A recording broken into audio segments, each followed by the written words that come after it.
मैं अकेला लगभग और पापा के परिवार को मेरा सब नमस्कार। आज हम लोग करने वाले हैं हमारा चैप्टर प्लांट किंगडम का third lecture, that is bryophytes. Bryophytes के बारे में आज हम लोग देखने वाले हैं। पिछले 2 लेक्चर में हमने देखा कि किस तरह से प्लांट किंगडम के 5 क्लासिफिकेशन किए गए हैं।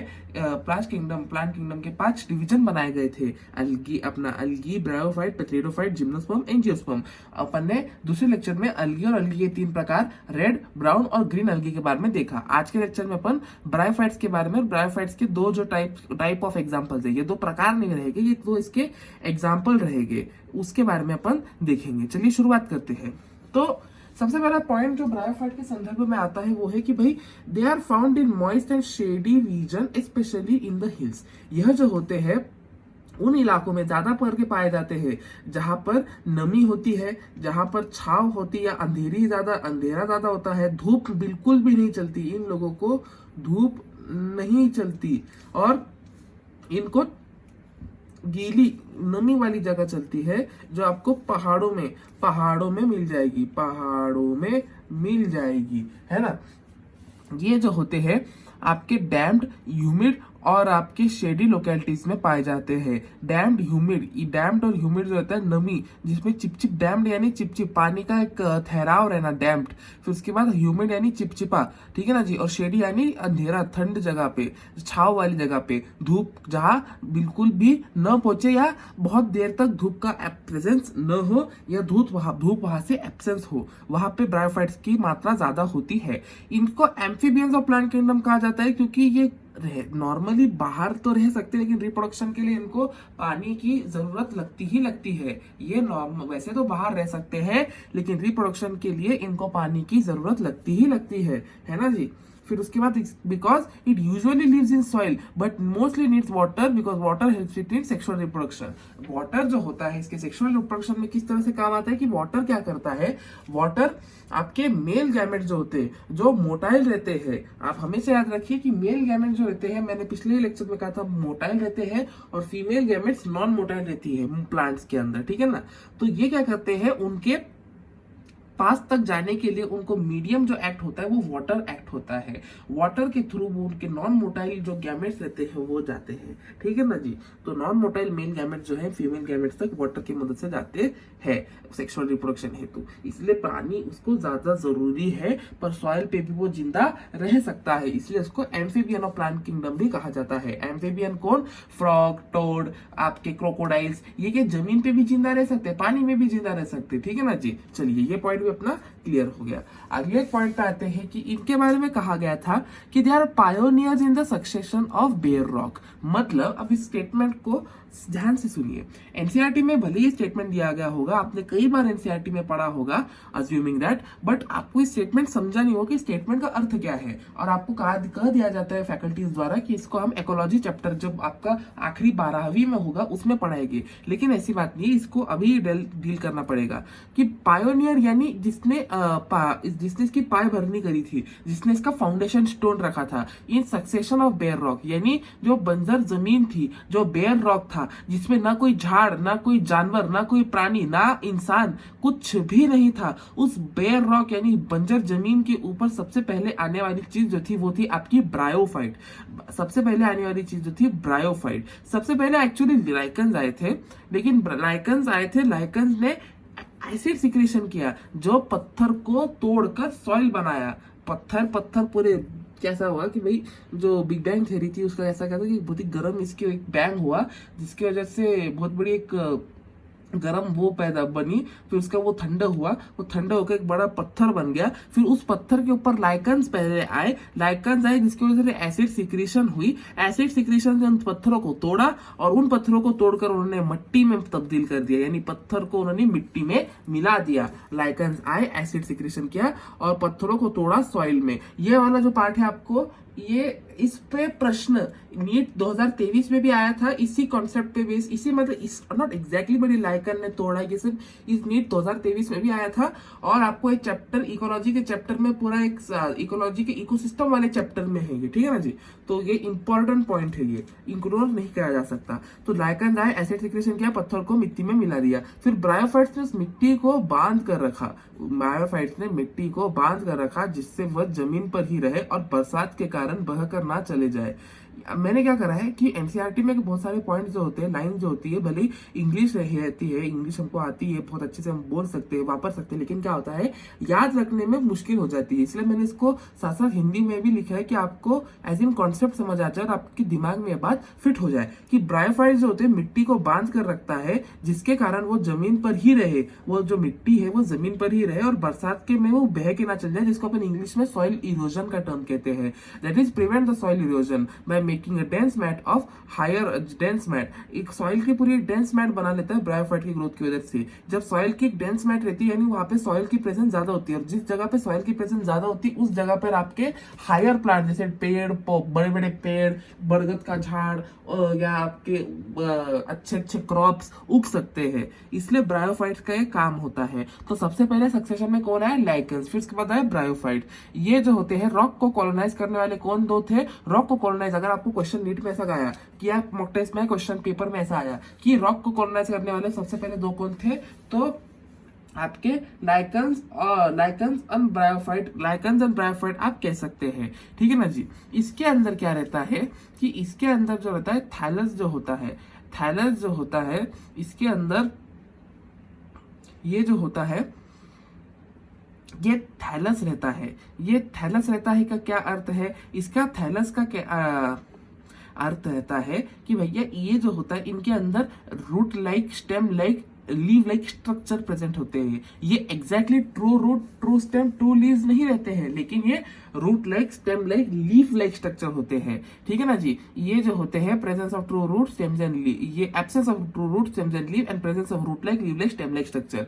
इनके अंदर डिफरेंशिएटेड और एडवांस थैलस होता है। इनके अंदर जो थैलस होता है वो बड़ा ही डिफरेंशिएटेड और एडवांस नेचर का होता है। डिफरेंशिएटेड और एडवांस नेचर का होता है। ब्रायोफाइट्स के दो प्रकार रहते हैं। ब्रायोफाइट्स के दो प्रकार तो नहीं कहता, दो प्रकार ही कह सकते उसको, कि मतलब एग्जैक्टली वो प्रकार भी नहीं है लेकिन वो दो क्लासेस है। ठीक है ना जी। प्रकार कैसा हो जाए तो बुद्धि एकदम उसमें डिफरेंशिएशन हो जाएगी, इसको प्रकार नहीं कह सकते, इसको क्लासेस कह सकते हैं इसमें, है ना जी। कि ब्रायोफाइट्स के अंदर दो क्लासेस, एक तो लिवर वर्ड और एक मॉसेस। लिवर वर्ड कैसा है? जूना, मतलब एक घर के, ब्रायोफाइट एक घर है, ब्रायोफाइट एक घर है जिसमें दो जोड़ी रहती है। एक मम्मी डैडी रहते हैं और उनके एक बेटा बहू रहते हैं। जो मम्मी डैडी लोग हैं वो अभी उनका एक्सपीरियंस बहुत हाईली डेवलप्ड है, इसलिए वो जो रहेंगे आपके म से मम्मी डैडी, म से मौसेस आ जाएगा। और जो लड़का लड़की है आपके, जो बहू बेटे हैं, वो अभी भी लड़का लड़की ही तो है, तो वो लेस इनका जो एक क्या कहते हैं उनमें मेच्योरिटी, उनका एक्सपीरियंस लेस डेवलप्ड है, तो वो लेस डेवलप्ड यानी लिवर वर्ड में आ जाएंगे। ऐसा आप ट्रिक याद रख सकते हैं कि अगर आपको पूछा गया कि भैया मॉसेस एंड लिवर वर्ड में ज्यादा डेवलप कौन है, ऐसा भी क्वेश्चन आ सकता है। आजकल ये क्या कर रहे हैं, correct statement, incorrect statement, assertion reasoning, इसमें क्या करते हैं एक चैप्टर से 4 कॉन्सेप्ट्स को आपको डील करना पड़ता है इन क्वेश्चंस में। तो आप पूरे के पूरे चैप्टर को एक ही क्वेश्चन में टटोलते आ सकता है एग्जामिनर को। तो ब्रायोफाइट्स में लिवर वर्ड से याद रखना लेस डेवलप्ड और मॉसेस से याद रखना मोर डेवलप्ड। मॉसेस कौन? आपके मम्मी डैडी, क्योंकि वो हाईली डेवलप्ड लोग हैं, और लिवर वर्ड यानी उनके बहू बेटे जो कम डेवलप्ड लोग हैं। ठीक है ना जी। थैलस की बात करते हैं। थैलस तो अपन ने देख लिया भाई, थैलस की बात क्या करनी है, थैलस तो अपन ने देख लिया कि भाई उनमें root like, leave like, stem like structure present रहते हैं और true root, stem, leaves absent रहते हैं। आगे बढ़ते हैं अपने अगले पॉइंट की तरफ, दैट इज थैलस का स्ट्रक्चर जो होता है, थैलस का स्ट्रक्चर जो होता है वो दो प्रकार में पाया जाता है, दो अवस्थाओं में पाया जाता है, प्रकार में नहीं बोल सकते उसको, दो अवस्थाओं में या कंडीशन में पाया जाता है। पहला जो उसकी इनिशियल कंडीशन जो रहती है वह प्रोस्ट्रेट रहती है। अपन प्रोस्ट्रेट को क्या कहते हैं? जब अपन दंडवत प्रणाम को अपन अगर आप उसको वो करेंगे तो आप उसको प्रोस्ट्रेट होकर आप मतलब एकदम जो उसको बोलते हैं ना ऐसा झुक के एकदम ऐसा लेट के लोटांगन लेके प्रणाम करना, तो उसको अपन प्रोस्ट्रेट लेकर प्रणाम करना कहते हैं। तो यानी जमीन पर फैल कर रहने वाली, यानी क्रीपिंग मोड में आपके जब थैलस के root like, stem like, leave like structure रहेंगे वो आपके प्रोस्ट्रेटेड रहेंगे। लेकिन जब इरेक्ट रहेंगे तो पेड़ की तरह खड़े रहेंगे, जब वह इरेक्ट रहेंगे तो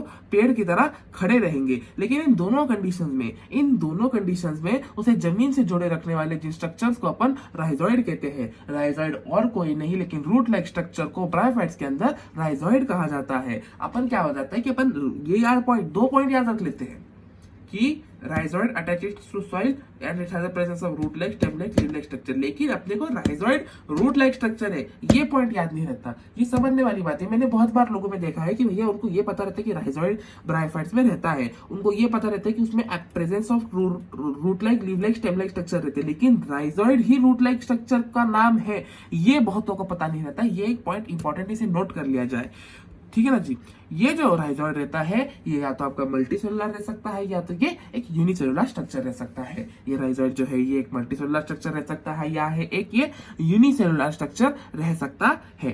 थैलस जो होते हैं वो दो प्रकार के रहते हैं, प्रोस्ट्रेट और इरेक्ट। इरेक्ट यानी पेड़ की तरह खड़ा, और प्रोस्ट्रेट यानी लोटांगन दिया हुआ, पूरे जमीन पर फैला हुआ क्रीपिंग टाइप का, ठीक है ना जी। तो अपन ने ब्रायोफाइट्स के ये सब पॉइंट जो थे अपन ने कवर कर लिए हैं, ठीक है ना जी। चलिए अगले पॉइंट पे चलते हैं, अगले इसके तरफ। अगला पॉइंट जो है अपना, उसके कुछ इकोनॉमिक इंपॉर्टेंस भी देख लेते हैं पहले। एनसीईआरटी के हिसाब से एनसीईआरटी कभी भी इकोनॉमिक इंपॉर्टेंस पहले देती है, पता नहीं क्यों, पर देखिए जी। तो इसका ये तो ब्रायोफाइट है, खाद्य पदार्थ यानी फूड के माफिक भी वापरा जा सकता है, एनिमल्स में, बर्ड्स में, ऑर्गेनिजम्स के लिए ये खाने का काम करता है। स्फैग्नम मॉस जो होता है, स्फैग्नम मॉस से पीट तैयार किया जाता है। पीट जो होता है वो आपके क्या करता है, फ्यूल की तरह काम करता है, जिससे अपन एनर्जी प्रोड्यूस कर सकते हैं।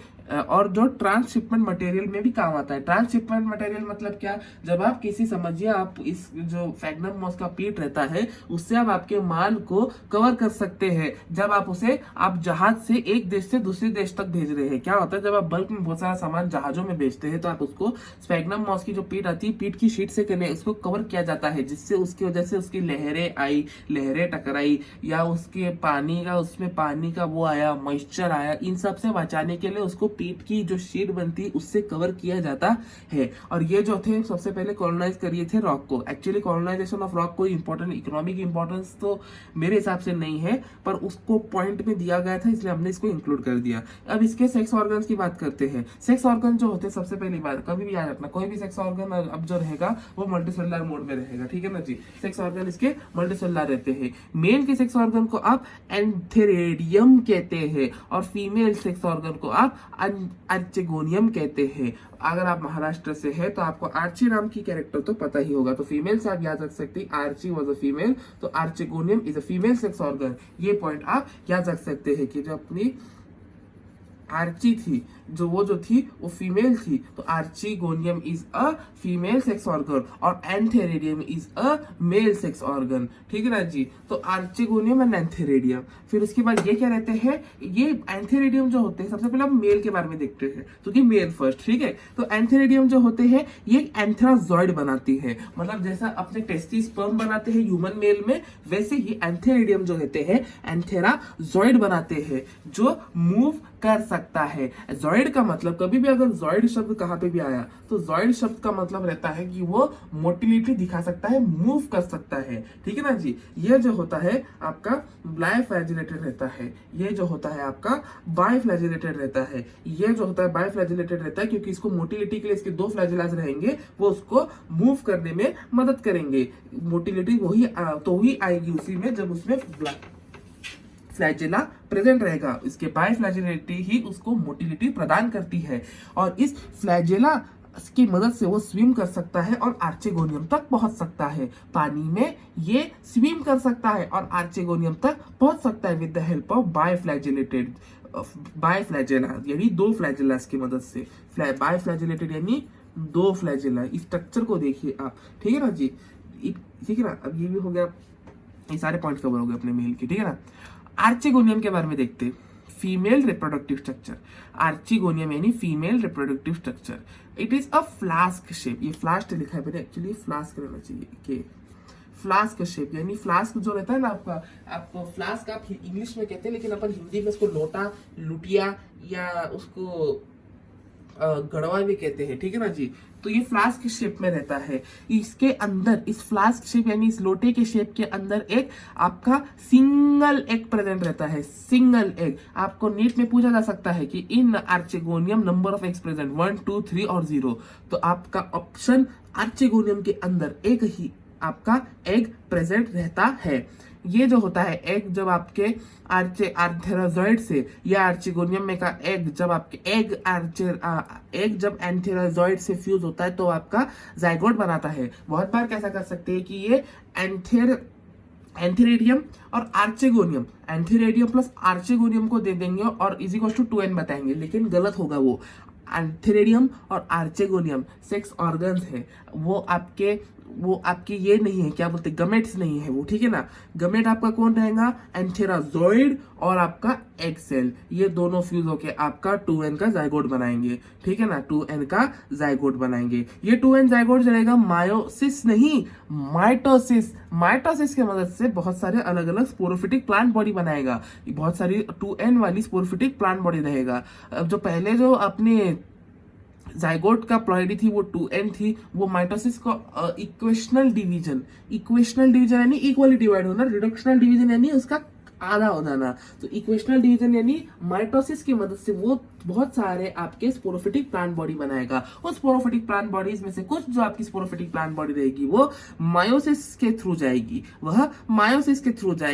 और वो आपका एक एन स्पोर बना लेगा, वो 2n से आपका स्पोर बना लेगा जो आपका हैप्लॉइड है। ये हैप्लॉइड स्पोर आपका जर्मिनेशन करके प्लांट बॉडी बना लेगा जो आपके गैमेटोफिटिक प्लांट बॉडी रहेगी,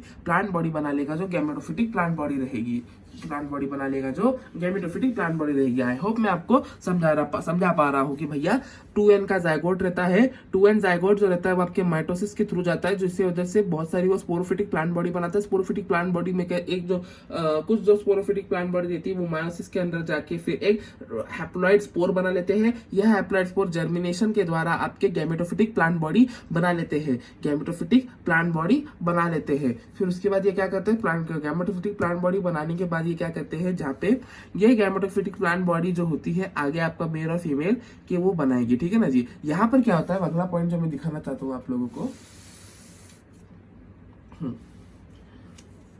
यहाँ पर गैमेटोफिटिक प्लांट बॉडी जो है हैप्लॉइड है, यहाँ पे गैमेटोफिटिक प्लांट बॉडी जो है वो हैप्लॉइड है। गैमेटोफिटिक प्लांट बॉडी हैप्लॉइड, इसलिए गैमेटोफिटिक स्टेज डोमिनेंट है। अगर आप इसको मैंने जैसे कल आपको परसों के लेक्चर में आपको बताया था कि अगर आप इसमें देखें कि इसमें जो 2n वाला फेज है वो बस इतना ही, जिसमें जाइगोट बना और स्पोरोफिटिक प्लांट बॉडी बनी, लेकिन जो बाकी सारा स्टेज था ये और ये पूरा ये स्टेज, ये जो इतना पूरा स्टेज था, अगर आप इसको एक पाई चार्ट के फॉर्म में रिप्रेजेंट करेंगे तो ये जो इतना पूरा स्टेज था ये आपका एन प्लॉइडी का है, और ये जो इतना सा स्टेज है ये आपके 2n प्लॉइडी का है। तो आप अंदाजा लगा सकते हैं कि इसमें जो गमीटोफिटिक स्टेज है यानी एन प्लॉइडी वाली स्टेज है वो ज्यादा डोमिनेंट है, इसलिए इसमें हाइप्लॉइड अपन कहते हैं या गमीटोफिटिक लाइफ साइकिल कहते हैं। इसलिए जो मेन प्लांट बॉडी है वो भी गमीटोफिटिक है और फोटोसिंथेटिक बॉडी है वो भी गमीटोफिटिक है। खुद का खाना खुद बना सकता है, देयरफॉर इसको अपन फ्री लिविंग भी कह सकते हैं। खुद का खाना या खुद बना सकता है फोटोसिंथेसिस के माध्यम से,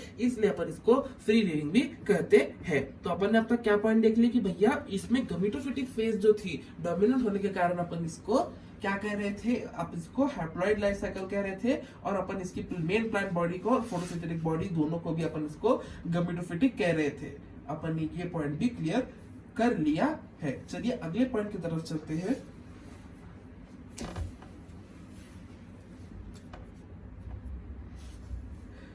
पर अब अपन ने एक बात देख ली कि भाई स्पोरोफिटिक प्लांट बॉडी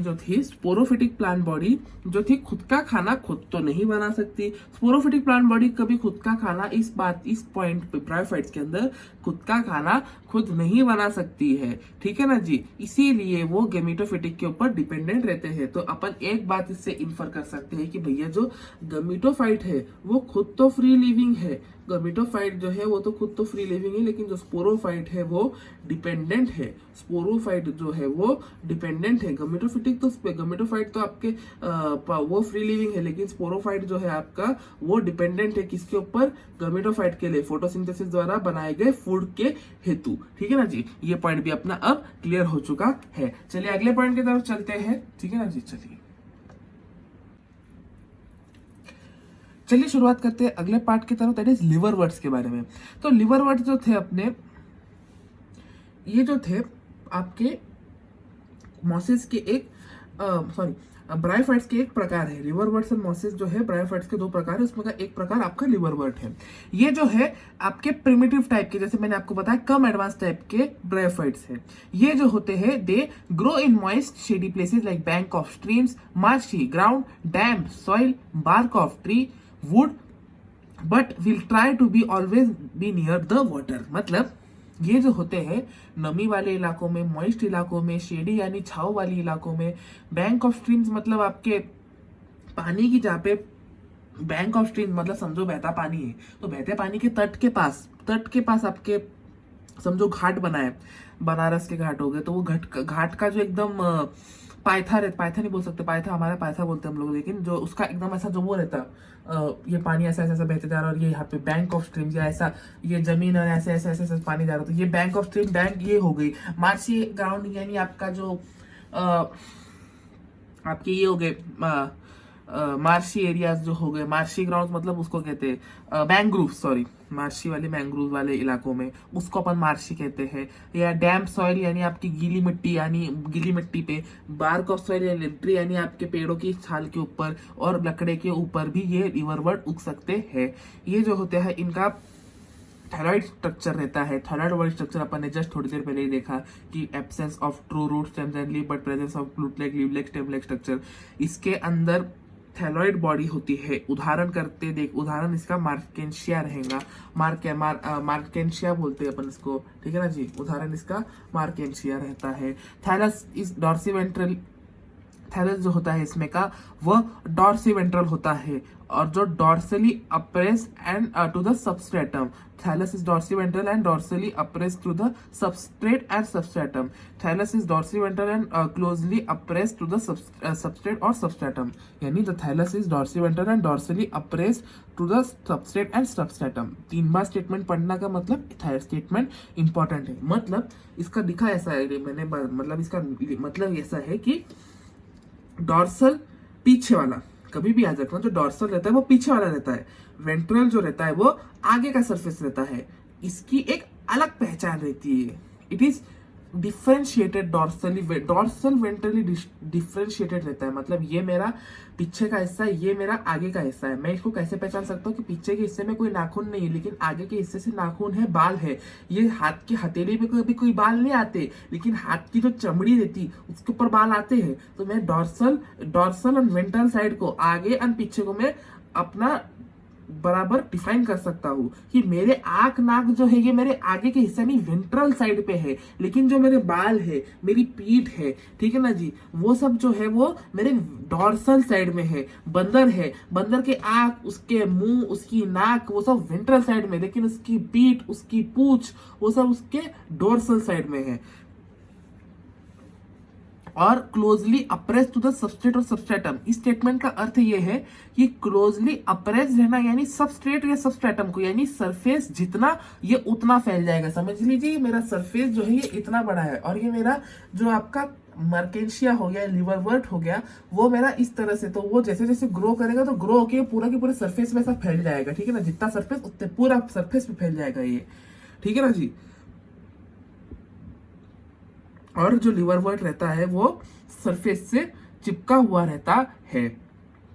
इसमें जो होते हैं कुछ लीफी मेंबर्स रहते हैं जिनके स्टेम लाइक स्ट्रक्चर पे 2 रोज ऑफ लीफ लाइक स्ट्रक्चर रहते हैं। इसके लीफी मेंबर्स जो रहते हैं उसके स्टेम लाइक स्ट्रक्चर पे 2 लीफ लाइक स्ट्रक्चर्स रहते हैं, यानी इस तरह से इसका कुछ रहता है। इसका ये जो आपके सम में लीफी मेंबर, सम लीफी, सारों के अंदर नहीं, सम लीफी मेंबर्स में जिनके अंदर लीफी ज्यादा, पत्ते ज्यादा रहते हैं, उनके अंदर ये 2 रोज बनती है, ये रो और एक ये रो, छोटे छोटे लीव्स की, लीफ लाइक स्ट्रक्चर की। लीफ लाइक स्ट्रक्चर ही बोलना पड़ेगा क्योंकि अपन इसको लीफ और स्टेम डायरेक्टली नहीं बोल सकते। तो स्टेम लाइक स्ट्रक्चर के ऊपर आपके छोटे छोटे लीव्स की 2, स्टेम लाइक स्ट्रक्चर के ऊपर छोटे छोटे 2 लीफ लाइक स्ट्रक्चर्स की ऐसी 2 रोज बनती है। अपन अब इसके ए सेक्सुअल मोड ऑफ रिप्रोडक्शन के बारे में बात करते हैं। इसके ए सेक्सुअल मोड ऑफ रिप्रोडक्शन के बारे में अगर मैं बात करूं तो फ्रेगमेंटेशन और गैमा फॉर्मेशन। फ्रेगमेंटेशन और gemma formation. Gemma is a green multicellular asexual bird. Fragmentation जो होता है, फ्रेगमेंटेशन सभी को पता है कि भैया ये दो, एक पूरा ऐसा बड़ा है, इसके अंदर अब ऐसे ये दो ऐसे फ्रेगमेंट्स पड़ जाएंगे, ये दो ऐसे फ्रेगमेंट पड़ गए कि अपने आप दो इक्वल, इससे दो नवे बन गए। और गैमा फॉर्मेशन मतलब gemma is a green colour multicellular asexual bird. green colored multicellular asexual birds which develops into on the gamma cup, which develops on the gamma cup। अब इसको मैं आपको समझाता हूँ। आपको पहले मेरे को ये डायग्राम बताना पड़ेगा।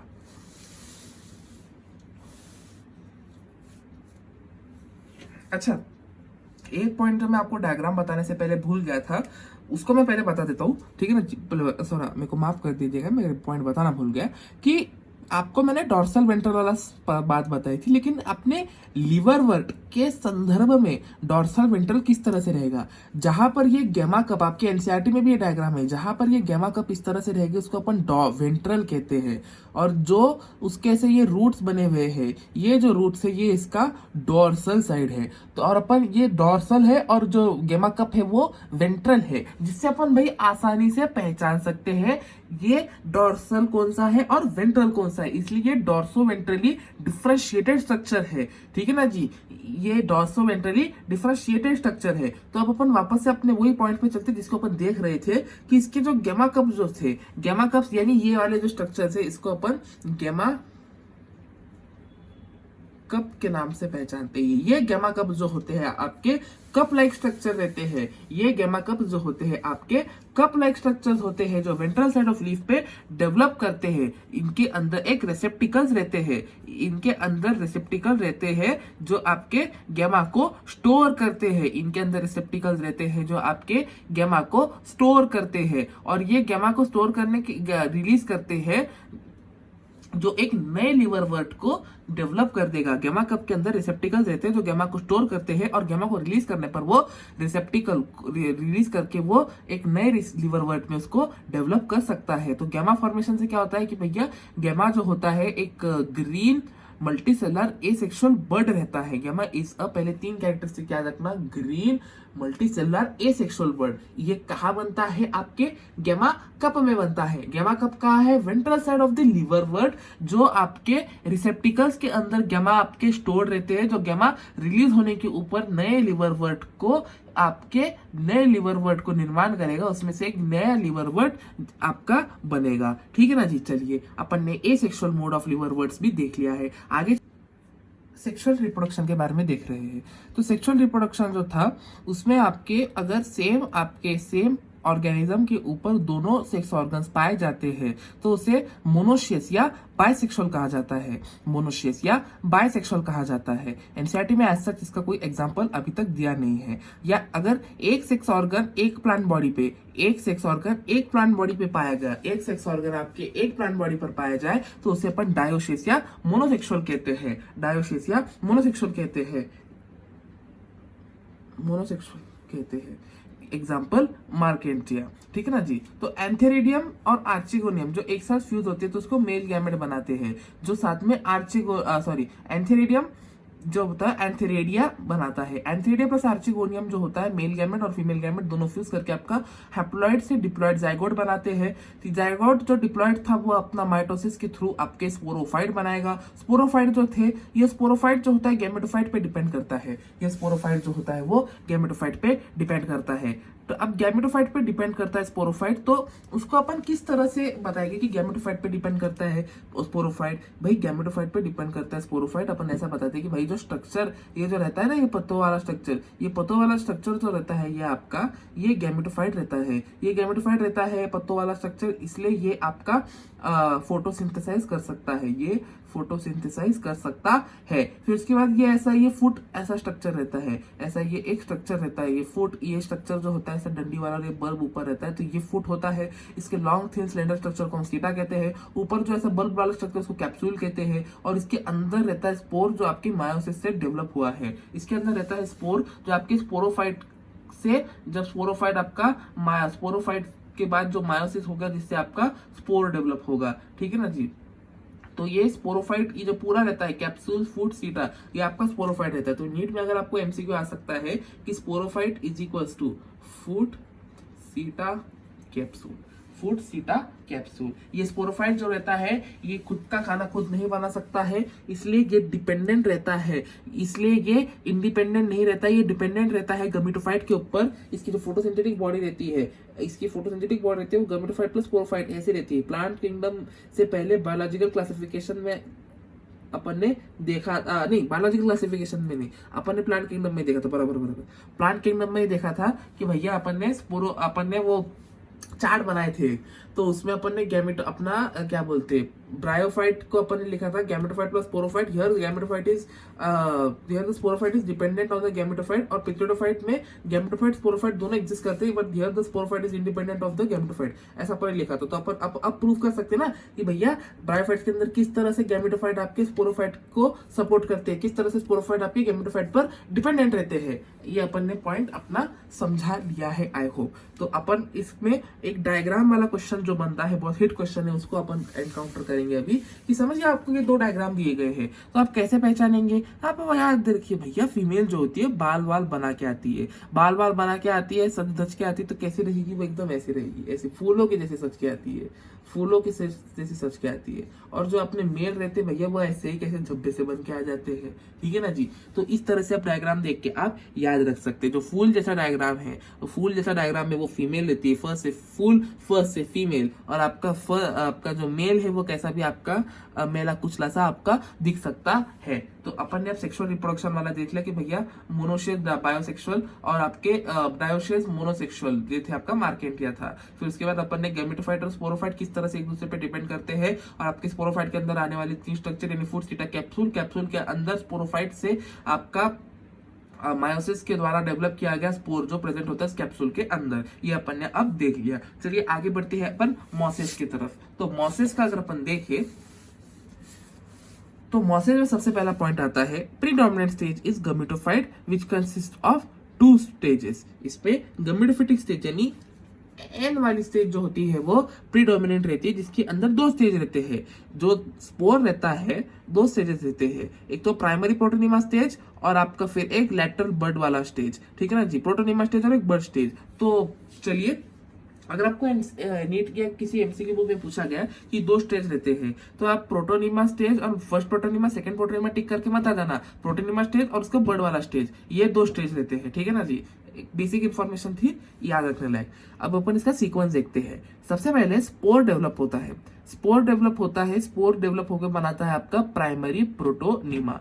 प्राइमरी प्रोटोनिमा जो होता है आगे डेवलप होकर सेकेंडरी प्रोटोनिमा बनाता है। सेकेंडरी प्रोटोनिमा जो होता है इसका एक लैटरल बर्ड जो रहता है लीफी स्टेज को आपके लीफी स्टेज के उसको एक बढ़ावा, उसको एक राइज देता है। It gives rise, lateral bird gives rise to the leafy stage. फिर उसके बाद जब ये बर्ड जो होता है, ये बर्ड जब आपका जर्मिनेट करेगा, तो एक बात आती है कि जब ये बर्ड आपका जर्मिनेट करेगा तब एक ग्रीपिंग ग्रीन ब्रांच्ड और फ्रीक्वेंटली फिलामेंटस प्रोटोनिमा स्टेज बनाता है। ये बर्ड आपका डेवलप कर रहा है यानी ये जर्मिनेट कर रहा है, बर्ड डेवलप होना यानी बर्ड का जर्मिनेट हो रहा है। तो ये एक आपका creeping green branch frequently filamentous protonema stage बनाएगा। जब और वो प्रोटोनिमा स्टेजेस को अपन दोनों protonema, first protonema second protonema, दोनों की मिला के अपन उसकी फर्स्ट स्टेज कहते हैं। तो फर्स्ट स्टेज में का जो प्राइमरी प्रोटोनिमा स्ट्रक्चर रहता है वो भी आपका क्रीपिंग ग्रीन फिलामेंटस ब्रांच्ड क्या क्या रहता है, क्रीपिंग ग्रीन ब्रांच्ड और फिलामेंटस। क्रीपिंग यानी आपके जमीन के ऊपर से ऐसा चलता हुआ जाएगा, आपकी जमीन के ऊपर ऐसा रहेगा ये, ठीक है ना जी। ये दो ऐसे, ये प्राइमरी प्रोटोनिमा हो गया। ये क्रीपिंग है, इस तरह से दिखाता हूं मैं और अच्छा दिखेगा। ये क्रीपिंग है, हाँ है, जमीन पे क्रीप कर रहा है। ये ग्रीन है, कंसिडर कर लो ग्रीन है, ठीक है ना जी। ये आपका फिलामेंटस है, ये देखिए फिलामेंट्स बने हुए हैं, है ना जी, ठीक है। और ये ब्रांच है, ये दो ब्रांचेस बनी हुई है। ये क्या स्टेज हो गया मेरा, ये हो गया मेरा प्राइमरी प्रोटोनिमा। अब क्या होता है, यही प्राइमरी प्रोटोनिमा और जर्मिनेट होकर क्या बनाता है, सेकेंडरी प्रोटोनिमा। सेकेंडरी प्रोटोनिमा भी क्या रहता है, वो भी क्रीपिंग रहता है।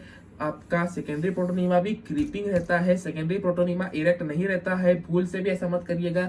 सेकेंडरी प्रोटोनिमा भी क्रीपिंग रहता है, ग्रीन कलर रहता है, उसमें भी फिलामेंट्स रहते हैं, और वो भी आपका प्रोफ्यूजली ब्रांच रहता है। जब मैं प्रोफ्यूजली ब्रांच कहूँ, जब आपके नंबर ऑफ ब्रांचेस बढ़ जाते हैं, बहुत ज्यादा भयंकर ब्रांचिंग हो जाती है, ये सेकेंडरी प्रोटोनिमा की स्टेज है। ये आप 2 उंगली और पूरी मुट्ठी, 2 उंगली और खुली हथेली, 2 उंगली और खुली हथेली से आप इसका ट्रिक याद रख सकते हैं। ये प्राइमरी प्रोटोनिमा, ये सेकेंडरी प्रोटोनिमा।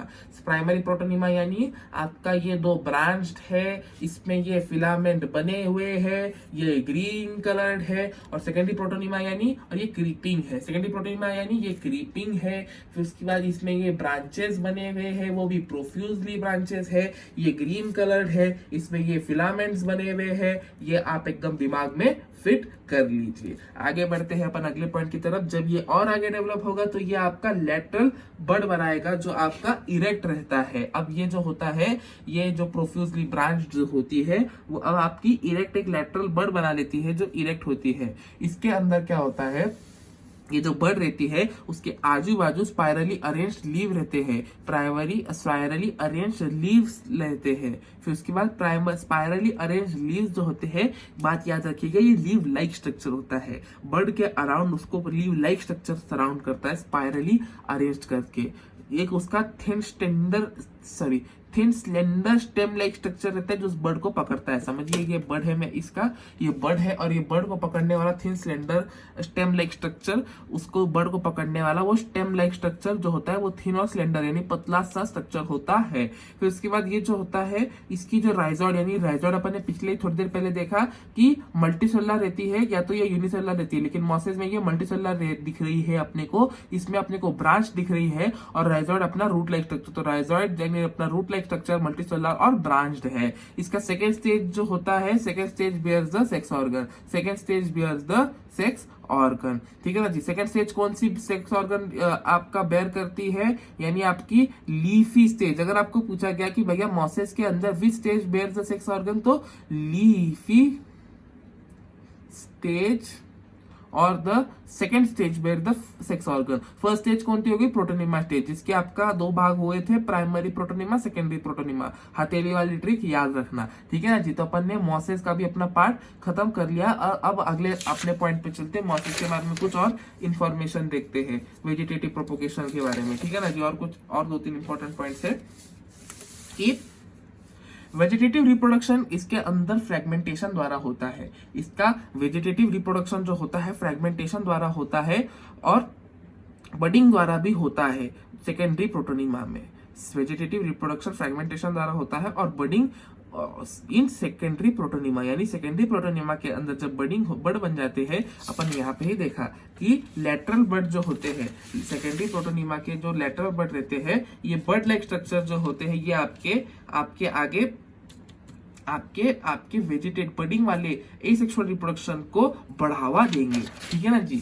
इसके बाद अगला आता है सेक्सुअल रिप्रोडक्शन जो होता है एंथेरेरिया और archegonia, that is leafy shoot के अपेक्स पे जो रहते हैं, बड के अंदर नहीं। बड आपका कभी भी याद रखना, जो बड रहेगा यानी ये जो आपका लीफी स्टेज, ये जो आपका बड है जिसको आपके spirally arrange leaf like structure ने उसको सराउंड किया है, तो ये बड जो रहेगा आपके एसेक्सुअल रिप्रोडक्शन यानी वेजिटेटिव रिप्रोडक्शन के ब्रीडिंग को बढ़ावा देगा। और जो आपका सेक्सुअल रिप्रोडक्शन है वो तो आपके आर्चिगोनिया और एंथेरेडियम जो आपके लीफी स्टेज के लीफी शूट के अपेक्स, इस लीफी शूट के अपेक्स जो एंथेरेडियम और आर्चिगोनियम रहेगा उस पे होगा। स्पोरोफाइट जो होता है इसमें मोर एलैबोरेट देन लिवरवर्ट, स्पोरोफाइट जो इसका होता है इसका मोर एलैबोरेट देन लिवरवर्ट, इसलिए ये जो होते हैं ज्यादा डेवलप्ड होते हैं लिवरवर्ट से। Mosses have an elaborate mechanism of spores dispersal in stored in the capsule, capsule के अंदर स्टोर किए गए स्पोर्स का डिस्पर्सल जो होता है वो मॉसेस के अंदर ज्यादा एलैबोरेट मैकेनिज्म होता है। मॉसेस के अंदर का जो मैकेनिज्म होता है वो ज्यादा एलैबोरेट होता है देन द आपके लिवरवर्ट से, ठीक है ना जी। एग्जांपल याद कर सकते हैं फनेरिया, पॉलिक्ट्रिम और स्पैग्नम। फनेरिया, पॉलिक्ट्रिम एंड फैग्नम कैसे याद रखना है, अपने को याद है कि फिजिक्स में अपने को यूनिट था FP FPS foot pound second, तो आपका मॉसेस से मेजरमेंट वाले चैप्टर से ये था, तो M for measurement, M for mosses, और FPS यानी फुट पाउंड सेकेंड से आ जा सकते फनेरिया, पोलिक्ट्रम और स्फैग्नम। ठीक है ना जी। चलिए एक लास्ट अपन एनसीईआरटी का डायग्राम देख लेते हैं और फिर इस लेक्चर को अपन कंक्लूड कर सकते हैं। ठीक है ना जी। एनसीईआरटी के डायग्राम एक बार देख लेते हैं। सबसे पहला डायग्राम जो दिया था वो अपने को था मार्केंटिया के, ये जो है ये मार्केंटिया का है। तो मार्केंटिया में अपन बराबर से पहचान सकते हैं, जैसे मैंने बोला ना F for female, F for फूल वाला स्ट्रक्चर, तो ये आपका जो फूल जैसा स्ट्रक्चर बनाई है आपका आर्चिगोनियम है, और ये जो ऐसा झब्बा सा बनाई है आपका एंथेरेडियम है। अपन अगले बात करें मॉसेस के अंदर सी ऑप्शन है वो आपका फनेरिया है। फनेरिया के अंदर आप ये देख सकते हैं भैया जो फोटो अपने मैंने जो ऐसा सादा गंदा से डायग्राम बनाया था ये वाला, ठीक है ना जी,